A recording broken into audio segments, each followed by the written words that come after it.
Yo, yo, yo, yo, yo, what is up, ladies and gentlemen? Welcome back to our YouTube channel, Gentle One TV. So for today's video, another update naman tayo about Kalingaps, especially sa tatlong magkakapatid na anghel, Tres Marias or Tres Angels. So yan yung tawag na natin ngayon sa kanila, no?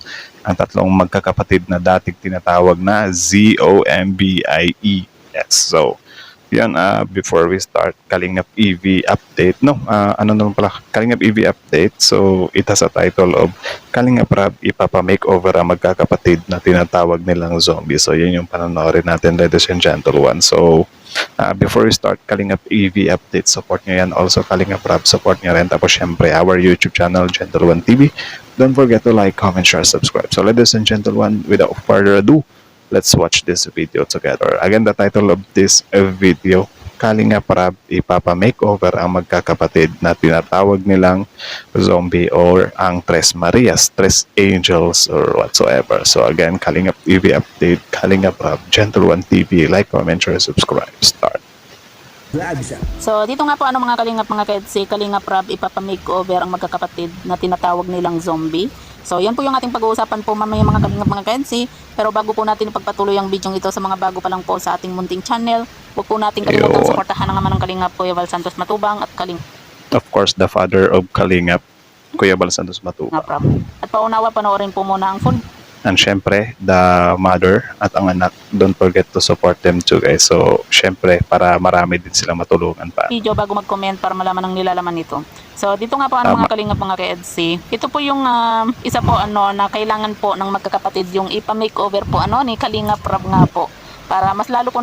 Actually, for me, my honest opinion, di naman talaga na nila kailangan na ma-makeover, Pero, syempre, gusto lang natin siyang makita. Hindi siya yung tipong kailangan talaga, kundi parang curious lang tayo.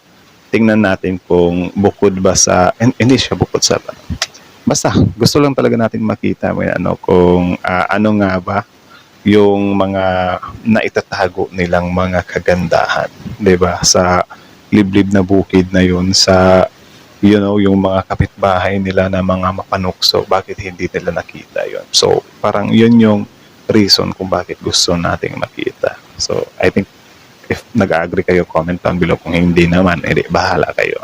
Nating makita nga po yung kanilang ganda, 'di ba? Pero syempre sa ngayon po mga kalingap mga ka-EDC, kailangan po muna nilang magkaroon po ng self-confidence at ma-expose muna sa mga tao para masanay po sila, 'di ba? Dahil nga po sa lagi po silang tinatawag nga po na zombie, baby at saka itik nga po grabe na.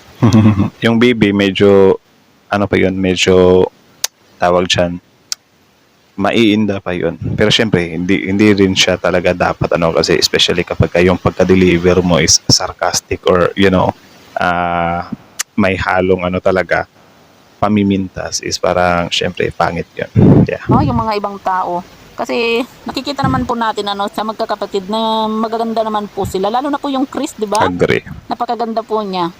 Sino ba yung Chris sa kanila? Yung nasa gitna ba?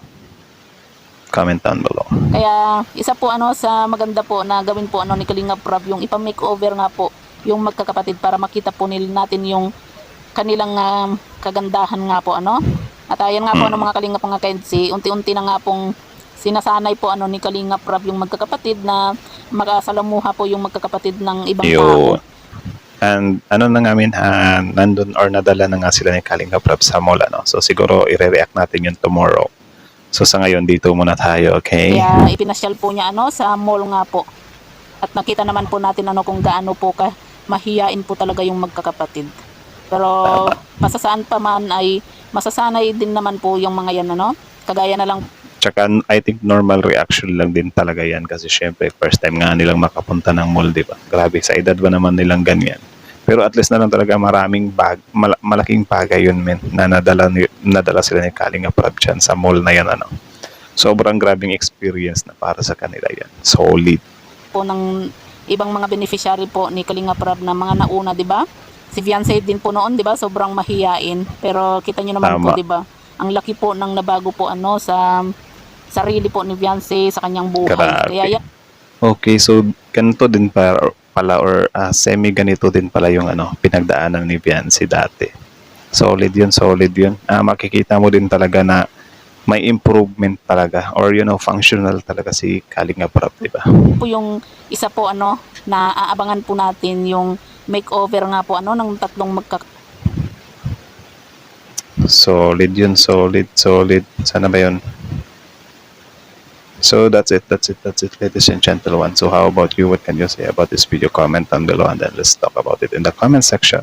So again, Kalingap EV update, supportahan nyo yan. Tapos syempre, Kalingap Rap support nyo rin. Kuya Val Santos Matubang, Ate Ed na Vlogs, and syempre, ladies and gentlemen, our YouTube channel, Gentle One TV. Don't forget to like, comment, share, subscribe. So, kita nyo naman yun, men. Good news yun. Good news yun na, nadalangan na nga sila ni Kalingap Rap sa mall, di ba? And eto, yung pag-makeover sa kanila, sobrang solid nun. Kasi yun nga, sabi ko naman sa inyo na hindi naman na talaga nila kailangan yung ma-makeover. Pero wala lang, curious lang tayo kung ano nga ba yung nakatagong ganda talaga. Sige, sabihin na natin na maganda naman talaga na sila, men. Pero especially yung panloob nila. Maganda yung panloob nila. Maganda pa sila at the same time. May nakatago pa kasi. Parang tayo lang yan ba na parang syempre kapag hindi pa tayo naliligo, kakagising lang natin, hindi tayo confident. Pero syempre kapag after ligo natin, men, gandang-ganda, gwapong-gwapo na tayo sa sarili, diba? So, parang ganun lang din yung gusto nating makita. Gusto nating makita kung ano nga ba, syempre gusto din nating ipakita sa mga nambubuli sa kanila, yung mga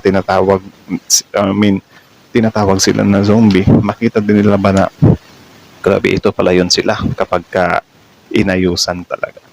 Diba? Baka magsi-in love pa yung mga nambubuli sa kanila. Pero I think hindi nila deserve yan. Diba? Or I don't know. Diba? Wag naman sana. Kasi, kung makita lang talaga natin yung mga nambubuli sa rapik to, sana, no?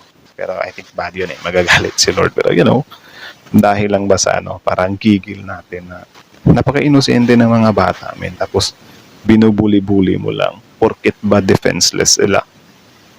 Porket ba hindi sila pumapalag? Tapos bubuli-bulihin lang. Diba? So ano kayo ngayon? For sure, may mga maiinggit na dyan. Diba? Expect natin yan kapag time will come. Grabe yung paglipad ng magkakapatid na yan. Diba? May mga hahadlang na dyan. So wag naman sana. Diba? Alam naman natin itong mga Pilipino is talaga, mahilig talaga sila manghila pababa kapag may umaangat. So, ipagdasal lang talaga natin na tuloy-tuloy yung recovery or paglipad ng mga batang to, And then, yung pagkabago ng buhay nila. And syempre, excited tayo dyan sa gagawing pabahay nila ni Kalingap Rap. And syempre, ang pinaka-excited talaga ako, is yung, yung transition ng mga dalagang to. Di ba?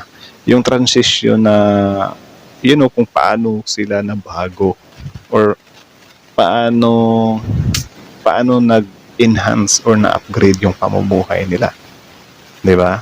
Paano sila makipag-social or na-enhance yung pakikipag-socialize nila sa tao. 'Di ba? So, diyan ako mas na-excite talaga. Kayo, excited din ba kayo sa part na yun na parang taas noon na itong mga dalagang to? Taas noon na kung tumingin sa mundo. Kasi yan yung pinaka iniintay ko talaga na mangyari. So, if pareha tayo nang iniintay, then give a thumbs up, like this video. And then, I think hanggang dito na lang muna, ladies and gentlemen. So again, Kalingap EV update, support nyo yan. Tapos syempre, Kalingap Rap, support nyo rin. Tapos syempre, ladies and gentlemen, our YouTube channel, Gentle One TV. Don't forget to like, comment, share, subscribe. So that's it. Thank you so much for watching. Gentle One TV is out.